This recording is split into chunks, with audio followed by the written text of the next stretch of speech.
यहाँ धर्मों की बात आती है, उन्होंने कहा है चारित्र खलु धम्मो, चारित्र ही धर्म है। इसके अलावा दूसरे किसी क्रिया को धर्म नहीं कहा। चारित्र खलु धम्मो, चारित्र ही धर्म है। दंसन मूलो धम्मो, पर चारित्र खलु, वास्तव में हकीकत में चारित्र ही धर्म है। चारित्र मुक्ति का असाधारण उपाय, साधारण नहीं, असाधारण उपाय, एकमात्र उपाय है। सम्यक ज्ञान नहीं है, सम्यक दर्शन नहीं है, एकमात्र उपाय सम्यक चारित्र है। सम्यक दर्शन भाव भ्रमण को सीमित करता है, परिमित करता है, पर समाप्त नहीं करता। सम्यक चारित्र भाव भ्रमण को समाप्त करता है, समाप्त करने वाला। इसीलिए इसको कहा है, क्या है सम्यक चारित्र। महत्ता तो बहुत है। मैं आपको दूसरे ढंग से चारित्र की बात करना चाहता हूं। मैं अभी बैठा कुछ लिख रहा था चारित्र के विषय में, तो मैंने कहा चारित्र तो ठीक है, बहुत सुना है। और याद रखना, मनुष्य जन्म की जो सफलता कहते हैं ना, दुर्लभता, सफलता सम्यक दर्शन के कारण नहीं है, सम्यक ज्ञान के कारण नहीं है, सम्यक चारित्र के कारण है। सम्यक दर्शन, सम्यक ज्ञान के जीव चारों गतियों में पाए जाते हैं, पर सम्यक चारित्र मनुष्य गति में ही पाया जाता है। सम्यक दर्शन जो, सम्यक ज्ञान देखो, नरक में भी मिलेंगे, त्रिंच में भी मिलेंगे, मनुष्य में भी मिलेंगे, देव में भी मिलेंगे, पर सम्यक चारित्र मात्र मनुष्य भव में ही है। और परमात्मा की कोई भी तीर्थंकर पहली देशना सम्यक चारित्र को लेकर के होती है।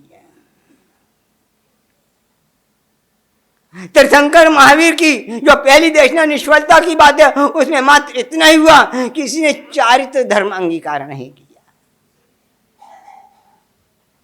चारित्र आपसे, चलो ये तो शास्त्रीय बातें बहुत हो गई, हमेशा सुनती आ रहे हैं, करते जा रहे हैं।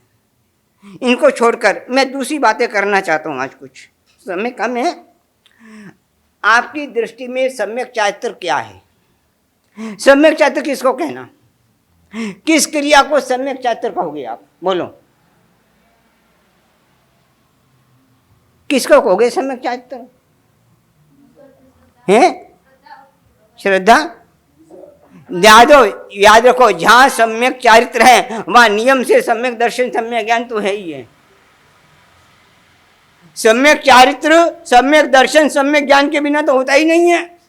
यहां सम्यक दर्शन है, वहां सम्यक चारित्र हो भी सकता है, नहीं भी हो सकता, भजना है। मैं ये शास्त्रीय बातों को छोड़ो, क्यों चारित्र, सम्यक चारित्र ऐसा शब्द है, यहां में ग्रंथ शास्त्रकारों ने बताया, जीवन की हर परिस्थिति में, हर घड़ी में सम्यक चारित्र का पालन जीव कर सकता है।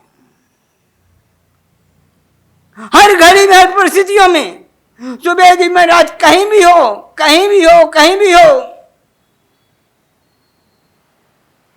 चारित्र किसको कहना? किस बात को सम्यक चारित्र कहना? चारित्र और सम्यक चारित्र, सही आचरण किसको कहोगे? बोलो, चारित्र का मतलब क्या है? शास्त्रीय बातों को छोड़ो, चारित्र बातों के, मैंने भी लिख रहा था, चारित्र किसको कहना? बोलो, पहली बार सुना है चारित्र शब्द? कितनी बार सुना है? तो किसको कहना चारित्र? ठीक है, और बोलो, सही बात है, कोई गलत नहीं है, और बोलो, हैं? राग से मुक्त होना। और मैंने कहा हर परिस्थिति में जीव चारित्र का पालन कर सकता है, चाहे तो किसी भी घड़ी में हो। कुछ बातें मैंने लिखी हैं, अभी आपको सुनाता हूं।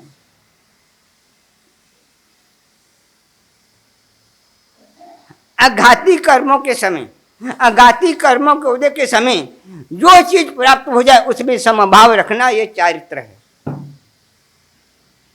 आघाती कर्मों से उदय में प्राप्त होने वाले सुख दुख में समभाव रखना। आघाती कर्म,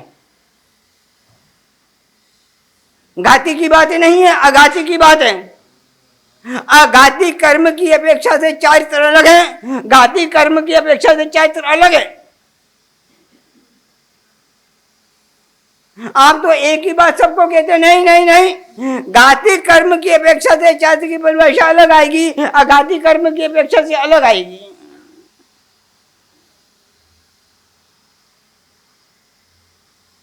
और घाती घाती घाती अपने लिए, और जगत में, जगत की दृष्टि से चारित्र क्या, संसार की दृष्टि से चारित्र किसको कहना? संसार की दृष्टि से जगत में जो भी दृश्य दिखाई दे रहे हैं, अच्छे या बुरे, उनके प्रति औदास्य भाव रखना, यह संसार की दृष्टि से चारित्र है। बोलो।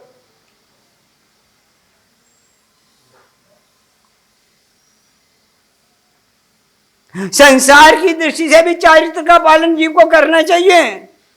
जगत की दृष्टि से चारित्र क्या, जो भी दृश्य दिखाई देते जा रहे हैं, आंखों से जो भी हम पदार्थ देख रहे हैं, उनके प्रति औदास्य न भाव,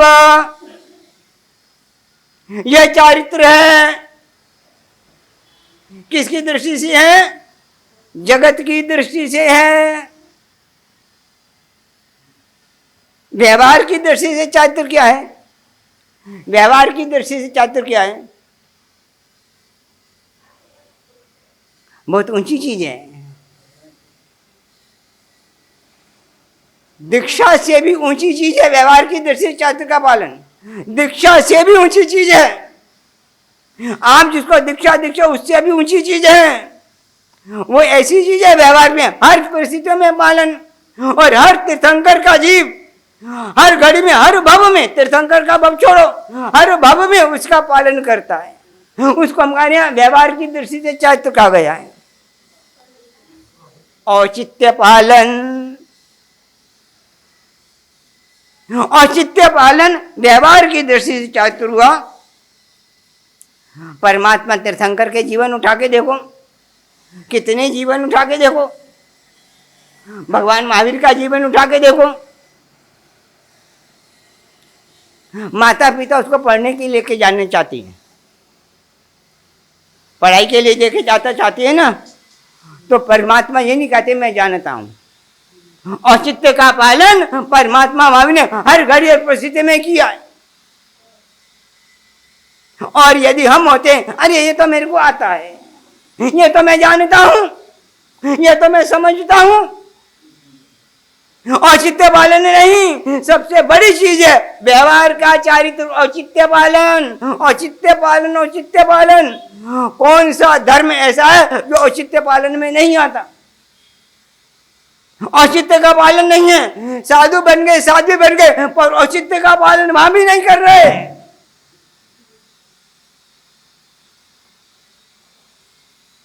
क्या बात है?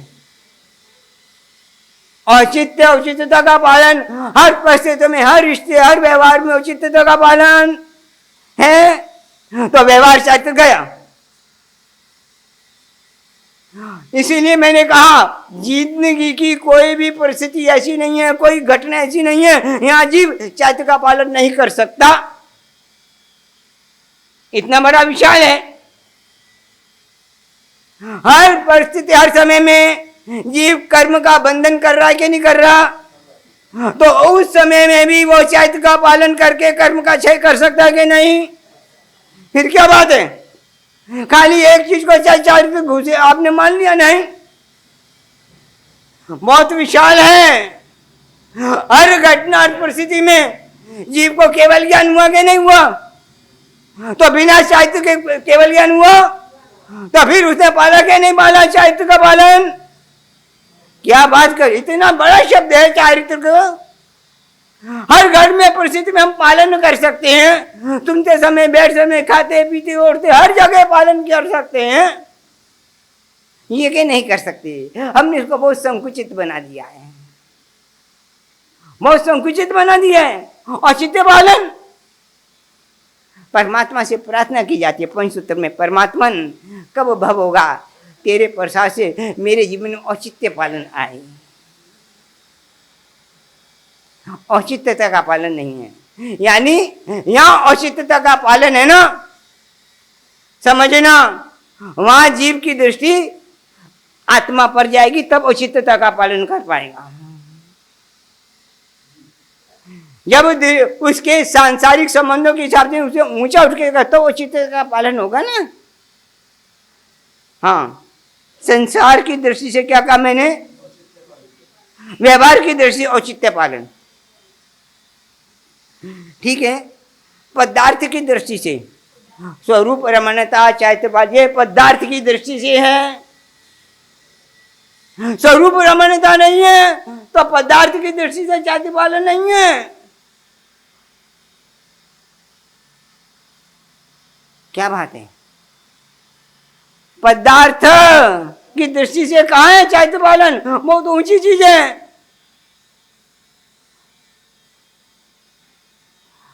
व्यवहार चारित्र और निश्चय चारित्र, ये सब मैं व्यवहार चारित्र की बात कर रहा हूं। निश्चय चारित्र क्यों, सम्यक आत्मा, आत्मा सम्यक दर्शन, सम्यक ज्ञान, सम्यक चारित्र सम्यक तत्वरूप है, उससे अलग नहीं है, वो आत्मा कही है। और आत्मा का सम्यक दर्शन, सम्यक ज्ञान, सम्यक चारित्र गुण को प्रकट करने के लिए ये बातें हैं।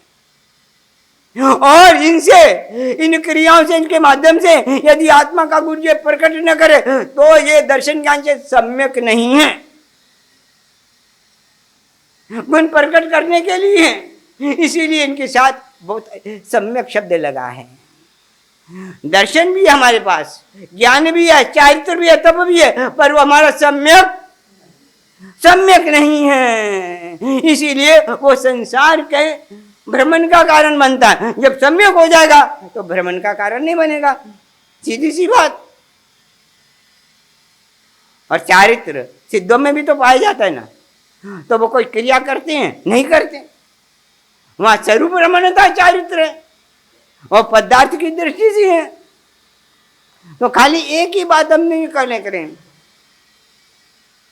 क्रिया की दृष्टि से सामायिक अनुवर्तों महावर्तों का पालन वो चारित्र, वो क्रिया की दृष्टि से। देखो अंतर है, हमने क्रिया के चारित्र को चारित्र कह दिया, स्वरूप रमणता को, पदार्थ की दृष्टि के चारित्र को छोड़ दिया। सभी के सभी बातें होनी चाहिए, जैना का पालन, सामायिक की क्रिया का पालन, अनुव्रतों का पालन, महाव्रतों का पालन। यह क्या है, उनकी क्रिया करनी, यह क्या है, क्रिया की दृष्टि से चारित्र है। हम तो बस सामायिक को, इसको, इसी को चारित्र बोल रहे हैं, दीक्षा को चारित्र बोल रहे हैं, दीक्षा नहीं। अनंत जीव ऐसे हैं जिन्होंने बिना दीक्षा के भी केवल भाव दीक्षा के कारण चारित्र तो चाहिए भाई। अनाश्रव कर्म की दृष्टि अनाश्रव रूप चारित्र है। इसीलिए देखो हम हर जगह पा सकते हैं, कषाय की दृष्टि से उपशम भाव चारित्र है, वो कषाय की दृष्टि से है। 24 घंटे कषाय है कि नहीं, कषाय है कि नहीं, विचार के हिसाब से चलने के नहीं, उनका उपशम करो तो 24 घंटे हम चारित्र का पालन कर सकते हैं कि नहीं कर सकते।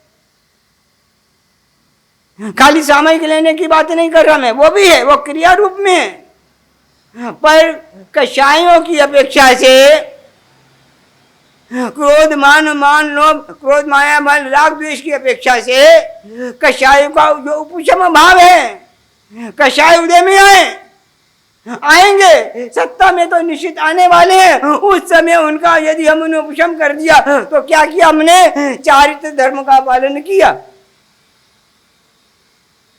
हाँ, सामायिक लेना सरल है, क्रिया का चल से सरल है, पर कषाय का उपशम भाव करना, घर में झगड़ा हो जाए सास बहू का, झट मैं सामायिक लेने जा रही हूं, मैं ये कर रही हूं, मैं वो कर रही हूं, पर उपशम भाव नहीं,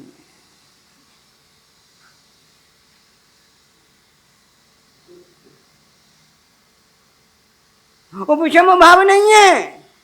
कषाय में भी हम क्रिया कर रहे हैं और जो क्रिया कर रहे हैं उसको सही मान रहे हैं। कषाय को उपशम भाव नहीं है तो चारित्र नहीं है। अकषायम खलु चारित्रम, अकषाय को ही चारित्र कहा गया ज्ञानियों ने। जिस तरह से कषाय कम हो जाती है उस तरह से चारित्र की आत्मा के गुण शुद्धि होती है, और जैसे कषाय बढ़ते जाते हैं आत्मा की अशुद्धि होती जाती है। और क्या है, कुछ है ही नहीं है। कषाय भाव, दानशील तप भाव, चारों प्रकार के धर्म की बात कर रहे हैं, पर चारों प्रकार में कषाय का उपशम भाव है कि नहीं? दान तिल सब भावना के पालन में कषाय भाव आया है कि नहीं? और कषाय भाव है तो चारित्र नहीं है, उसमें यदि कषाय भाव का उपशम है तो चारित्र है।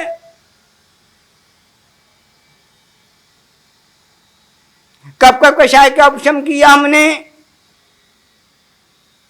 कब कब किया?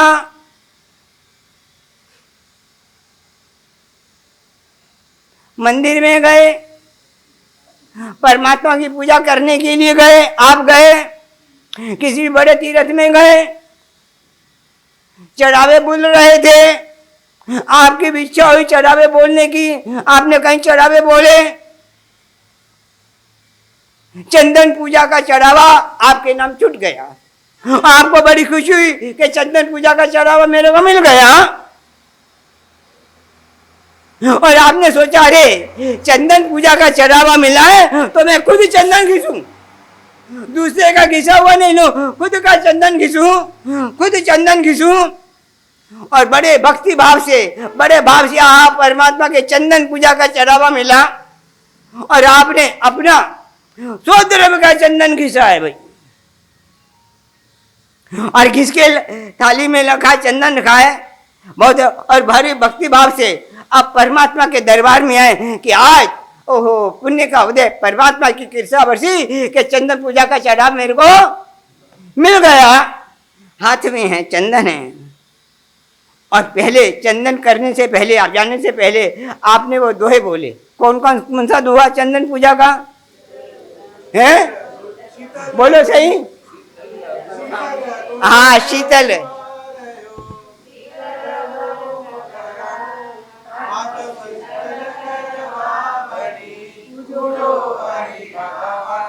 हाँ, चंदन परमात्मा की तेरे पूजा के लिए मैं चंदन लाया हूं। क्यों? क्योंकि चंदन जैसा शीतल है।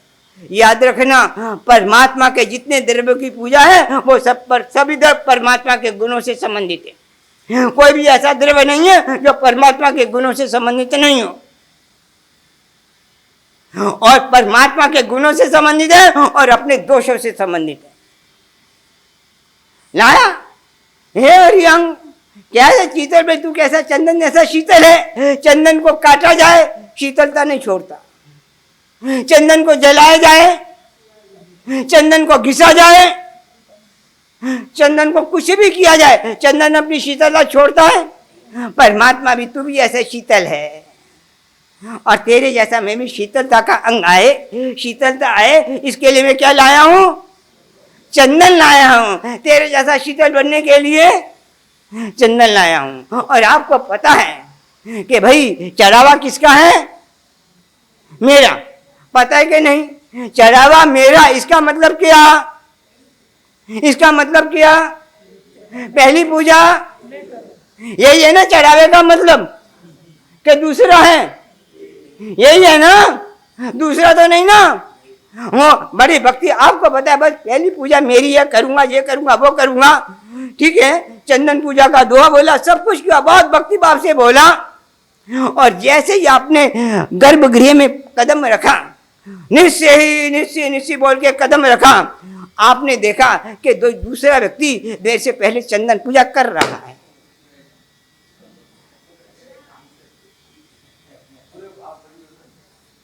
क्या भाव आएगा?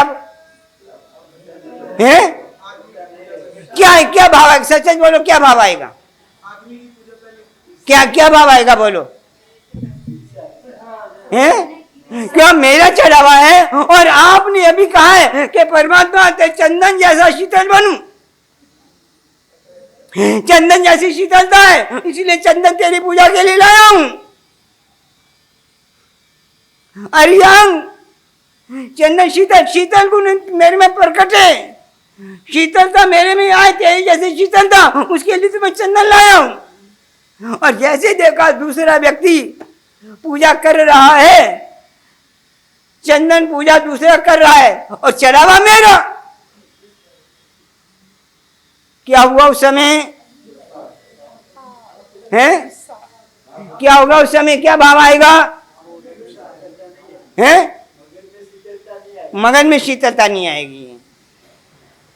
पहली पूजा किसकी करोगे फिर? परमात्मा की, कि जो चंदन पूजा कर रहा है उसकी पूजा पहली होगी। किसकी पूजा पहले करोगे? जो परमात्मा, वो चंदन जो हाथ में है उससे परमात्मा की पूजा पहले, कि जो चंदन पूजा कर रहा है मुंह से उसकी पूजा पहले करोगी। किसकी होगी पूजा? किसकी होगी? हाँ, तो जो अचारित्र हो गया, समझो। इसीलिए कषाय की उपशम भाव नहीं है तो चारित्र गया, चारित्र गया, समझो। समझो क्या है चारित्र। मैंने कहा हर घटिया परिस्थिति में है। अरे आप पूजा की लाइन में भी लगे हो, बीच में कोई आगे लग गया तो उस समय क्या हुआ? और समझो हमारी लाइन से दो आदमी निकल गए तो मन में क्या भाव आया?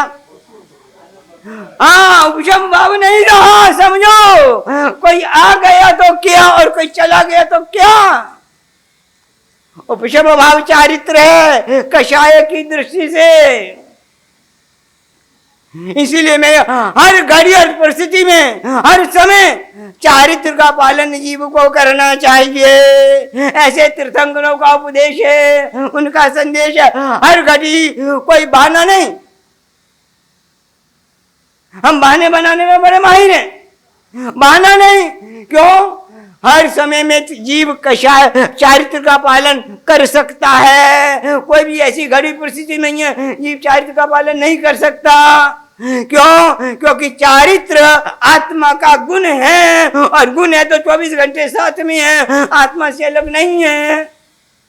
अलग नहीं है तो पालन तो 24 घंटे है।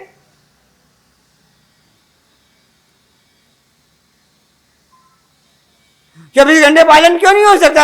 आत्मा का गुण है, मेरे साथ है। मैं नरक में था तो अभी मेरे साथ चारित्र था, मैं निगोद में था तो अभी मेरे साथ चारित्र था, मैं मनुष्य में तो था, मैं एक इंद्रिय में तो मेरे साथ चारित्र, बेंद्रिय में तो चारित्र, पंचेंद्रिय में तो चारित्र, मेरे साथ रहा। मेरे से अलग तो कभी चारित्र हुआ ही नहीं। अलग हुआ कभी? तो 24 घंटे साथ में, तो 24 घंटे पालन क्यों नहीं? हर गति हर परिस्थिति में पालन क्यों नहीं? ये समझो चारित्र। चारित्र हमने माध्य क्रिया को, क्रिया भी चारित्र में, क्रिया की अपेक्षा से है चारित्र। उसका निषेध नहीं है, उसका निषेध नहीं है, मना नहीं है, पर वो चारित्र किसकी अपेक्षा से है? क्रिया की अपेक्षा से है।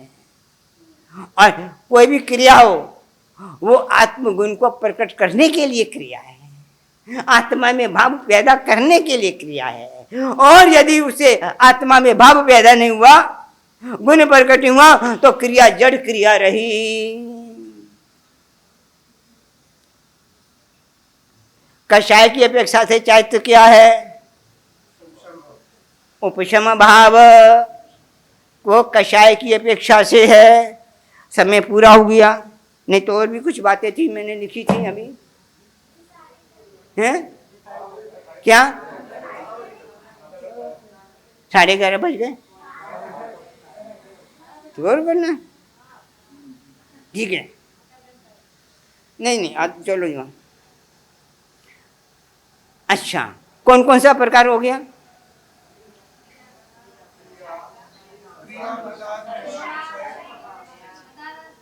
कितने हो गए? कितने हो गए?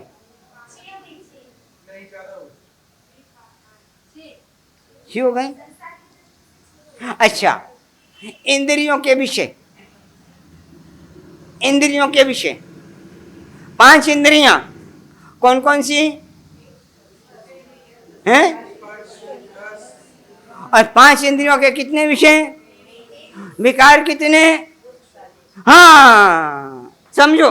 अब ये तो कषाय भाव से चैतुर हुआ, कषाय की अपेक्षा से, कषाय की दृष्टि से चैतुर की बात की, पदार्थ की अपेक्षा से की, जगत की अपेक्षा की, संसार की अपेक्षा से की। अब इंद्रियों की अपेक्षा से चारित्र, इंद्रियों के विषयों के प्रति वैराग्य भाव होना, वह इंद्रियों की अपेक्षा से चैतुर का पालन है। इंद्रियों की अपेक्षा से इंद्रियों के विषयों के प्रति वैराग्य भाव, और कोई वैराग्य भाव नहीं। वैराग हो गया, दीक्षा ले ली, वो नहीं, उसको वैराग्य नहीं कह रहे। इंद्रियों के विषयों के प्रति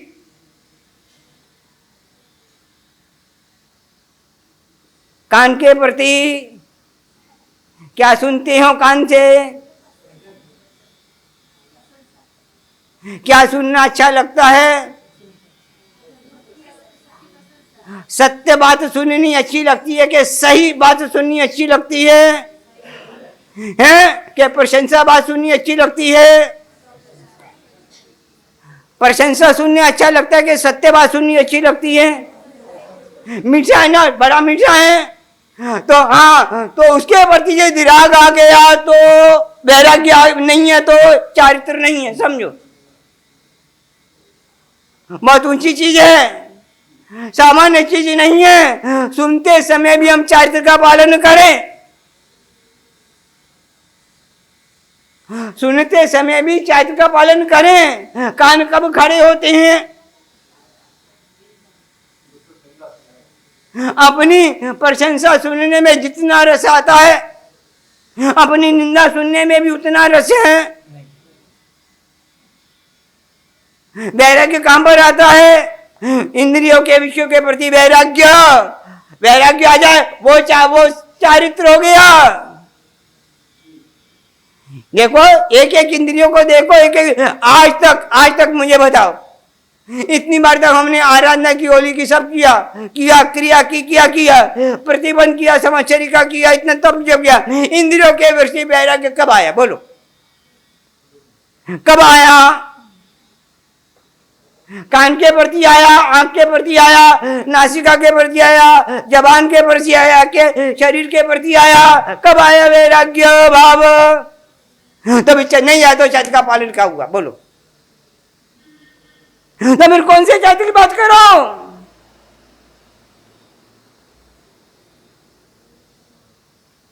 कौन से चैत्र की बात करें हम? अरे कान के प्रति भी वैराग्य भाव नहीं आया, उस इंद्रियों के प्रति, आंख के प्रति आया, जबान रसना इंद्रिय के प्रति आया, तीखा है, खट्टा मीठा सारा कुछ है, पर वैराग्य खाना नहीं छोड़ना। तीखा भी खाना है, मीठा खाने का छोड़ने का मना नहीं कर रहे। खाना छोड़ दिया तो वैराग्य होगा? बिल्कुल नहीं। तित्तेवा, कड़ुएवा, कसायवा, आगे हाँ, सब कुछ छेड़ से खाना है, खाने के लिए मना नहीं है। खाना छोड़ दिया तो वैराग्य हो गया? वो भी नहीं है। खाना न छोड़ने के बाद भी स्वाद बना हुआ है, वो भाव बना हुआ है।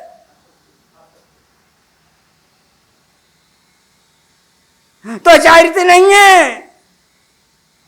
बोलो, कब कब इंद्रियों के विषय में चारित्र का पालन किया? जब रसना इंद्रियों के विषय में।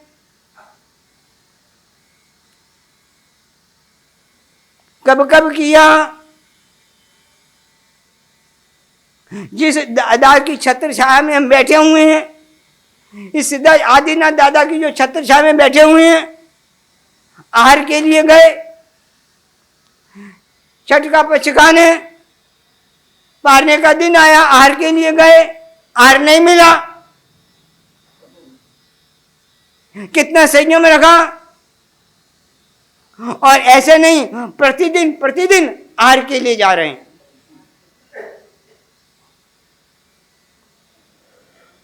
किसी को इशारा नहीं किया, कहा नहीं ये बना देना, ये दे देना।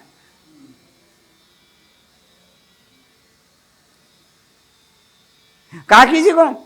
क्या बात है इंद्रियों के विषय में। और जब जब इच्छू रस मिला तो उसमें भी कुछ नहीं। क्या उनका वैराग्य भाव?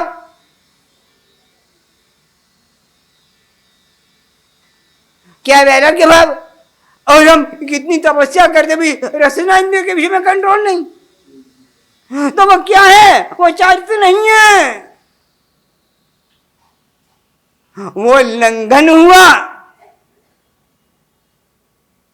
मिच्छा में नुकड़ा, मैं तपस्या की आशात्मा निंदा नहीं कर रहा, माफी मांगता हूं, मेरे से नहीं होती तो मैं चारित्र की अपेक्षा से बात कर रहा हूं, इंद्रियों के विषय की अपेक्षा से बात कर रहा हूं। इंद्रियों के विषय में यदि वैराग्य भाव नहीं है तो चारित्र नहीं है। कोई खाना नहीं पीना नहीं छोड़ना, कान से कुछ सुनने का त्याग नहीं कर रहा, आंखों से कुछ देखने की त्याग नहीं कर रहा, पर उसमें वैराग्य भाव की बात हो रही है। और वैराग्य भाव को ही चारित्र कहा गया है। एक भी इंद्रिय के विषय में देखो, आंखों को देखो, कहीं वैराग्य भाव नहीं आया। वैराग्य भाव तो चारित्र नहीं है भाई, चारित्र खलु धम्मो। चारित्र की महत्ता क्या है? चाली क्रिया कर ली और ये कर लिया, वो चारित्र नहीं। 24 घंटे का चारित्र है, 24 घंटे का और चारों गतियों में की बात कर रहे हैं। यहाँ पर एक इंद्रिय से पंचेंद्रिय की बात कर रहे हैं। हाँ, जिस बार एक इंद्रिय का करे, पंचेंद्रिय का पालन करे भाई। वैराग्य भाव नहीं है। इसीलिए मैंने कहा ज्ञान वो असाधारण उपाय चारित्र, असाधारण मुक्ति। असाधारण उपाय क्यों? इसके बिना नहीं। क्यों? इसके बिना जीव कर्म बंधन रोक नहीं सकता। पहली बात मान के चलो, चारित्र के पालन के बिना जीव कर्म बंधन का द्वार बंद नहीं होता। कर्म बंधन चालू रहता है, चाहे शुभ हो या अशुभ, पर कर्म बंधन चालू है, कर्म बंधन है। परमात्मा महावीर स्वामी जी ने गौतम स्वामी को कहा, एक क्षण मात्र भी वो परमात्मा क्या है? यही है चारित्र में अस्थिरता, चारित्र में स्थिरता न होना, वो परमात्मा है। और क्या है? दूसरे परमात्मा की बात नहीं है। आत्मा का गौतम, जो तेरा चारित्र गुण है उसमें तू स्थिर हो। क्यों? एक क्षण मात्र में भी तो इतने कर्म का बंधन कर लेगा कि अनंत भवों तक वो भुगतना पड़ सकता है। तो भाव नहीं, अनंत भवों तक समय मात्र में इतना जीव कर्म का बंधन कर सकता है, कर अनंत भवों तक वो भुगतना पड़े।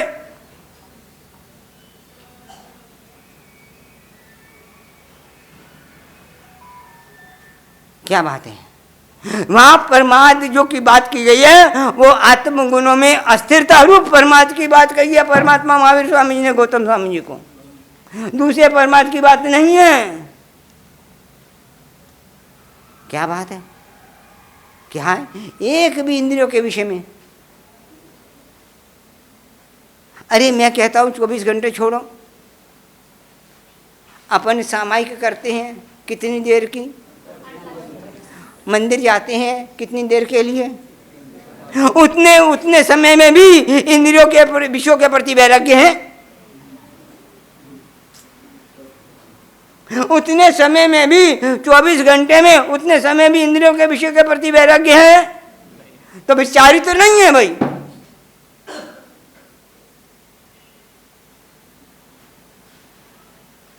क्योंकि मैंने भी कहा कर्म की दृष्टि से अनाशव रूप चारित्र है,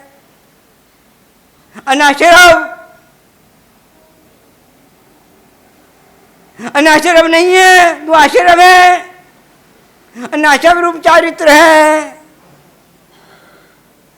और यदि इंद्रियों के प्रति वैराग्य नहीं है, ज्यादा मत छोड़ो, 2-3 बातें छोड़ो।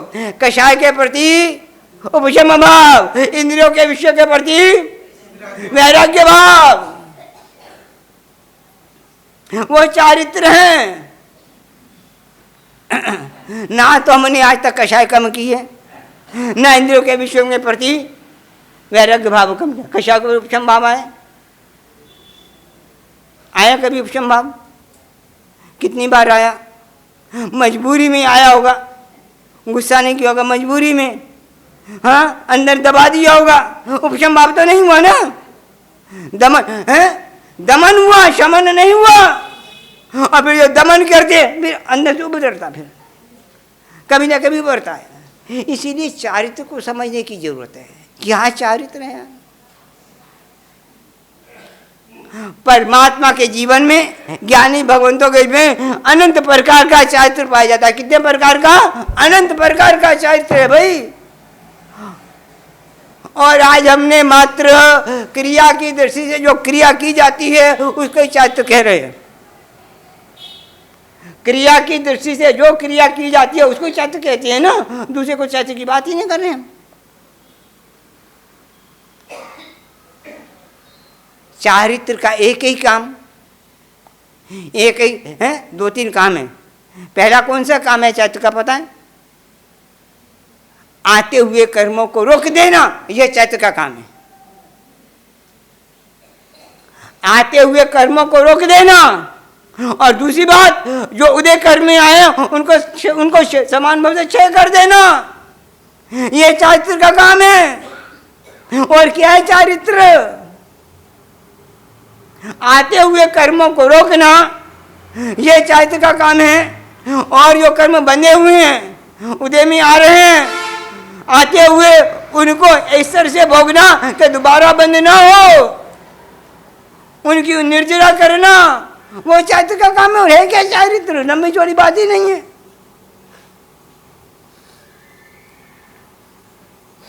और हमने कभी भी क्रिया की ओर जो ध्यान दिया है उसकी ओर, कषाय की ओर ध्यान नहीं दिया, इंद्रियों के विषयों की ओर ध्यान नहीं दिया है। जगत के प्रति उदासीनता भाव नहीं आई आज तक। कभी आई उदासीन भाव? हमेशा। क्यों उदासीन भाव नहीं है? तो राग द्वेष है।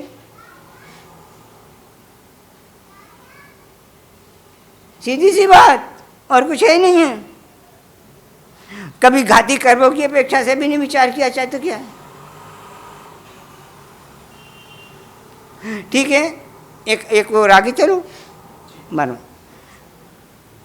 पर इसमें से कुछ करना है कि नहीं करना? खाली टाइम पास करना है? क्या करोगे? क्या करोगे?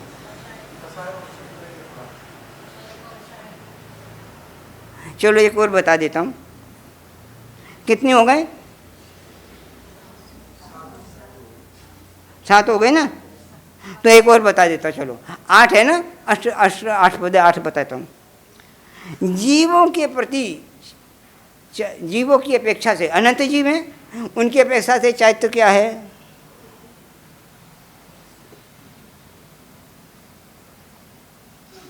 हैं? वो तो जैना तो अपन उसमें आ गए। जीवों की अपेक्षा से जीवों के प्रति प्रेम, वात्सल्य, करुणा भाव चारित्र है। और एक ही जीव के प्रति हमारे वात्सल्य, प्रेम है, करुणा है। एक अनंत जीव है, अनंत जीव है, एक भी जीव के प्रति प्रेम है, एक भी जीव के प्रति, अरे जो हमारे रिश्तेदार है, सगे संबंधी है, उनके प्रति भी प्रेम है।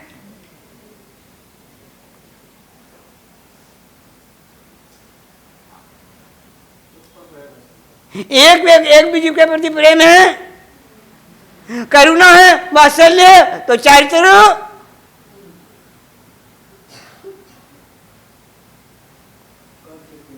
क्या बात करते हो? एक भी जीव के प्रति। और तो और छोड़ो, ये तो छोड़ो, इस जीव को खुद के प्रति भी प्रेम नहीं है, खुद के प्रति भी करुणा नहीं है, खुद के प्रति वात्सल्य नहीं है, तो दूसरे के प्रति कहाँ आएगा?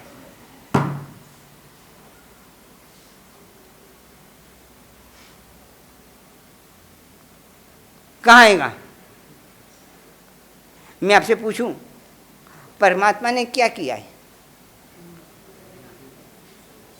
परमात्मा को ने एक ही काम किया, और एक ही चीज़ उनको अच्छी लगी है, हैं? परमात्मा ने एक ही काम किया, कोई भी परमात्मा कोई भी हो, सभी जीव राशियों के प्रति प्रेम किया उन्होंने।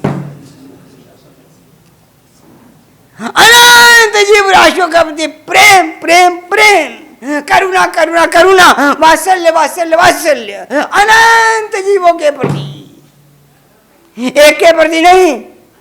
और उनके प्रेम में, उनकी करुणा में, उनके कहीं भेदभाव नहीं। और यहाँ भेदभाव होगा, वहां प्रेम नहीं होगा, करुणा नहीं होगी, वात्सल्य भाव नहीं होगा। समझना है? वो में के सबके प्रति प्रेम, प्रेम क्या बात है, क्या बात है। एक भी सबकी जब के प्रति, वो कैसा है उसको प्रेम करने वाला देखता नहीं है, वो कैसा है। प्रेम तो प्रेम है, कैसा प्रेम है परमात्मा, कैसी करुणा है, कैसा वात्सल्य है, किसके प्रति, जीवों के प्रति, पुद्गल के प्रति नहीं। हमको प्रेम पुद्गल के प्रति है, अंतर है, पुद्गल के प्रति है। और पुद्गल के प्रति प्रेम वाला है कोई भावाभिनंदी है, पुद्गल के प्रति राग है, जीवों के प्रति तो द्वेष है। हमको राग पुद्गल के प्रति है और जीव के प्रति द्वेष है। कहाँ है प्रेम? एक भी जीव के प्रति सच्चा प्रेम प्रकट हो जाए, एक भी जीव के प्रति, तो अनंत जीवों के प्रति प्रेम का रास्ता खुल जाता है। क्या? सही सच्चा प्रेम किसी भी जीव को, एक भी जीव के प्रति हो जाए तो अनंत जीवों के प्रेम का रास्ता खुल जाता है। पर एक के प्रति भी प्रेम नहीं है, प्रेम नहीं है, मात्र स्वार्थ स्वार्थ स्वार्थ है। तो चारित्र क्या है? किस बीच को चारित्र कहना? आज मैं सोचा दूसरा विषय ले लें, ये तो चारित्र चलता रहता हमेशा। अभी बैठे बैठे मेरे को लगा एक भी जीव के प्रति प्रेम नहीं है। क्यों नहीं है? क्यों नहीं है? अभी मैं बोल चुका हूं, क्यों नहीं है? हैं? नहीं नहीं नहीं, हमको किसी भी जगह प्रेम क्यों नहीं है? मैं अभी बोला, अभी मेरे मुंह से वाक्य निकाला था, हैं? खुद के प्रति प्रेम नहीं है, खुद के यानी खुद की आत्मा के प्रति प्रेम नहीं है। हमको जो प्रेम है शरीर के प्रति, आत्मा के प्रति नहीं है। देखो, शरीर के प्रति लगाव है कि आत्मा के प्रति लगाव है? तो फिर प्रेम कहाँ आएगा? पुद्गल के प्रति आया, हम अपनी आत्मा के प्रति प्रेम नहीं है तो दूसरे की जीव प्रति कहाँ प्रेम आएगा? पुद्गलानंदी, पुद्गला भोगी। फिर चारित्र की बात करें यार,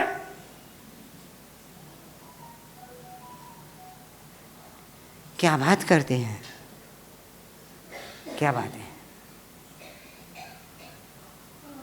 एक भी जीव के प्रति प्रेम नहीं है, नहीं आ सकता। और आत्मा प्रेम स्वरूप है, सम्यक दर्शन प्रेम स्वरूप है, आत्मा प्रेम स्वरूप है, सम्यक दर्शन प्रेम स्वरूप है, भक्ति प्रेम स्वरूप है।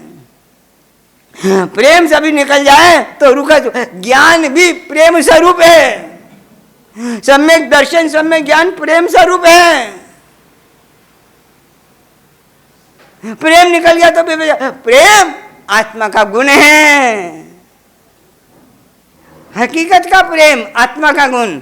और पुद्गल में थोड़ी प्रेम का गुण है, पुद्गल तो जड़ है, तो प्रेम का गुण तो आत्मा में है। और आत्मा में जीवों के प्रति प्रेम तब प्रकट होगा जब जीव स्वयं के प्रति प्रेम करेगा, पुद्गल को छोड़कर, अपने पुद्गल को छोड़कर, अपने शरीर भाव को छोड़कर, अपने नाम पर्याय को छोड़कर जब खुद से प्रेम करेगा तब दूसरों के प्रति प्रेम भाव पैदा होगा, उसके बिना नहीं हो सकता। 12 परमात्मा ने क्या किया? क्या किया? परमात्मा को इस जगत में कुछ अच्छा लगा कि नहीं लगा? परमात्मा को मैं आपसे पूछूं, आपको इस जगत में क्या क्या अच्छा लगा? कुछ अच्छा लगता है कि नहीं लगता? हैं? हैं? कुछ जगत परमात्मा को क्या अच्छा लगा? पूरे 14 राजलोक में क्या अच्छा लगा परमात्मा को? परमात्मा को क्या अच्छा लगा? मैं अच्छे बुरे की बात, परमात्मा को क्या अच्छा लगा? पूरे 4 राजलोक के क्या अच्छा लगा परमात्मा में?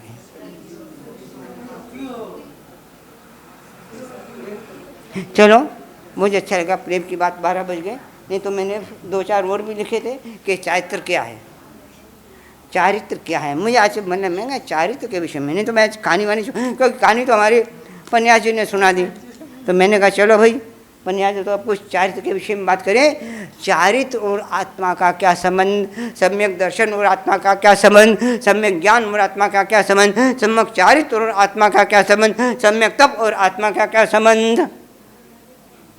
क्यों? ये कोई भी चीज आत्मा से अलग नहीं है।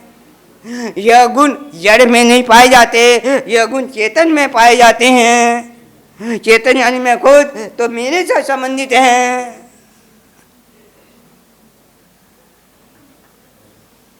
इनकी सही आराधना, सम्यक शब्द है, इनकी सही आराधना यानी आत्मा की आराधना करना इनकी सही आराधना, इसलिए सम्यक शब्द है। और इसमें आत्मा नहीं आई तो असम्यक चला गया, सम्यक नहीं रहा।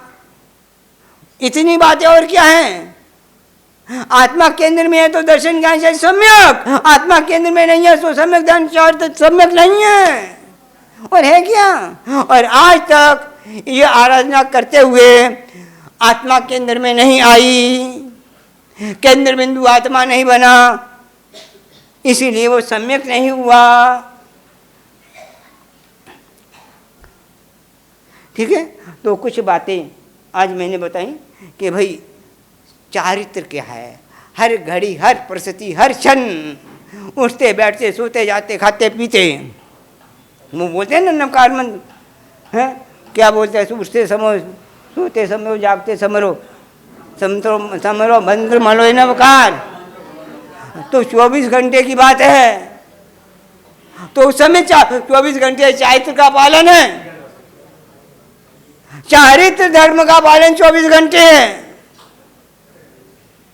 हर कृषि हर परिस्थिति में हम कर सकते हैं चारित्र का पालन। आजा आजा 24 घंटे का। तो ऐसा परमात्मा ने, ज्ञानी भगवंत ने जो मैं चारित्र का निरूपण किया, हर क्षण हर क्षण है। कुछ बातें हुई कषाय की दृष्टि से, पदार्थ की दृष्टि से, जगत की दृष्टि से, हैं सिद्धार्थ के। तो ऐसा चारित्र और भी बहुत सी बातें हैं। तो ऐसा चारित्र जो परमात्मा ने कहा है हमारे जीवन में भी है, हमारे मेरे जीवन में भी है, आप सबके जीवन में ऐसा चाहिए जो परमात्मा का नाम। और हमारा जो चारित्र गुण है आपका मेरा सबका प्रकट हो, इसी भावना के साथ विराम।